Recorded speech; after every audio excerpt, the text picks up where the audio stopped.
Hello, and welcome to the FLICK CRITIC Reviews and Interviews. I'm your host, John SMISTAD, and these are my takes on films both new and not so, spanning a wide range of genres and tastes, plus conversations with some of the coolest people in indie entertainment. Now, let us rock with this one, shall we? My guest today on the FLICK CRITIC Reviews and Interviews is an author. His name is PATRICK MULLANE. He's written a book that I've read and very much enjoyed called The Father, Son, and Holy Shuttle. Growing up, an astronaut's kid in the glorious 80s. Patrick, thanks for being on the show, man. We really appreciate it. Yeah, thanks, John. Appreciate it. Happy to be here. Just real briefly, Patrick and I share a common experience in our past. We both came of age basically in the Clear Lake City area of South Houston, which is the NASA Manned Spacecraft Center part of the city and of the country. And we both graduated proudly from Clear Lake High School. But Patrick, getting to the book, again, I have read it and it really connected with me. What was the inspiration for you to, at last, at this point in your life, fairly recently, to write this book? That's a great question. It's one I've gotten a few times, and it's funny. I don't think this is unusual for memoir type books. I had originally started just writing down anecdotes from my life, thinking it might be, great to share it with my kids and save for posterity's sake. And then it's one of these things where I started and I thought maybe I'd have 3 stories to tell, and then you remember something else and you write more of them. You start talking to family about them, you write more. And over time, I realized, hey, this is actually book length, and the people I shared it with found it entertaining and fun, even a few people outside the family. And so realized maybe I have a book here, and decided to put it together in a more cohesive form that hopefully people would enjoy. And so far, so good. And folks like yourself, it's really great to get feedback about it, especially the coming of age aspect of it is, which you and I talked about briefly earlier. I'm sure we'll cover here as well, but I find that I love coming of age stories. I think for the very thing that's in their name, about the idea of remembering those years when you were becoming the person you are today. And so that angle on it made it really fun to write. It's made it even more fun to hear feedback from people who've read it. Yeah, and I talked about Clear Lake, and that's a place near and dear to our hearts. How do you look back on that time in your life? Yeah, it's a weird one for me because unlike a lot of the people I went to high school with, actually the other astronaut kids probably being the exception, I was not a native to there. I was a transplant because of a job my father had, and because he had been in the military before, I had lived in a lot of places. In fact, I had lived in 8 places in 10 years early in my life, so I moved a lot.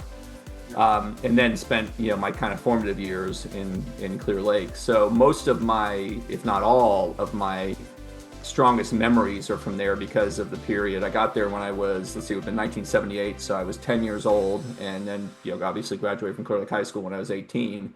And the reason it's still kind of weird is because then I go to college, and while I was at college, my parents retired and moved back to Albuquerque, New Mexico, where they're from. So I have no connection to people there other than a few people I might have known in high school. Because there's no family there. It's all a connection to the place, not to the people that you typically would have when you're from somewhere.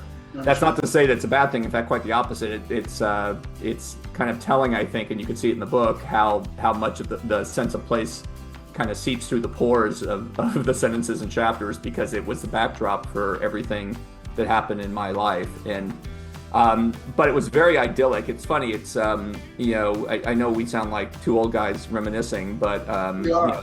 Yeah, we are because we are. It's good. Yeah. I think it was true for a lot of the country at the time. But I note in the book, I was growing up in the Brook Forest part of Clear Lake City, which at the time was I think we might have been there when maybe only about 20% of the houses had been developed in the subdivision.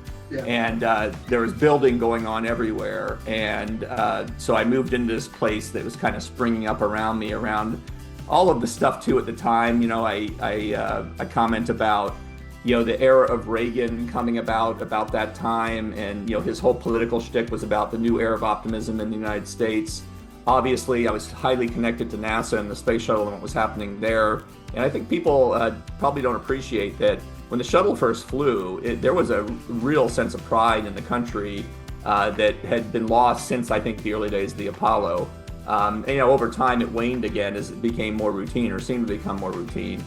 But because all of that was kind of centered there at Houston, and because you would hear about Houston all the time in the news during that period because of what was happening in the space program, it really gave you a great amount of pride, and particularly because we were, I don't know, I can't remember, maybe a mile and a half from the back gate of NASA there at Clear Lake High School. So all of those things have cemented memories in my brain that are still with me, and as I say in the book, I spent a lot of time on. Yeah. Again, the book is The Father, Son, and Holy Shuttle. And I want to make sure that I get the full title in here. Growing Up, an Astronaut's Kid in the Glorious 80s, which Patrick did. Patrick, you were a cheerleader at Clear Lake High School. And I'm not going to ask that you go into a full routine, but can you give us just a snippet of your favorite cheer when you were rooting on the fabulous Fighting Falcons back in the day in the 80s? Now that I probably don't have much memory of it, probably because I want to forget. I want to forget a lot of it, probably. I'm pretty sure Falcons Fight would be part of it. I remember the whole be aggressive, be aggressive, and then you spelled it A-G. Now I can't be able to say A-G-G. How was the cadence to it? R-E-S-S-I-V-E, aggressive. Be aggressive. That's all I remember.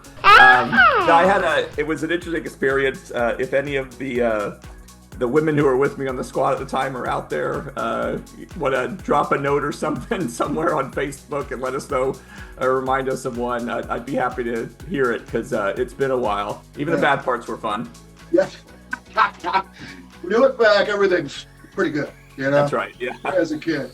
Patrick, thanks again, man. We really appreciate it. All the best with the book, and all the best with your life, and to those you love. God bless you, sir. Thank you very much. I really appreciate the invite, and thanks for your kind words about the book. Really appreciate that. Thanks for watching this episode of the Quick Flick Critic Reviews and Interviews. Now I ask that you please subscribe and be notified of my continuous new episode announcements. As always, make it a great day and make it count. Goodbye, everybody.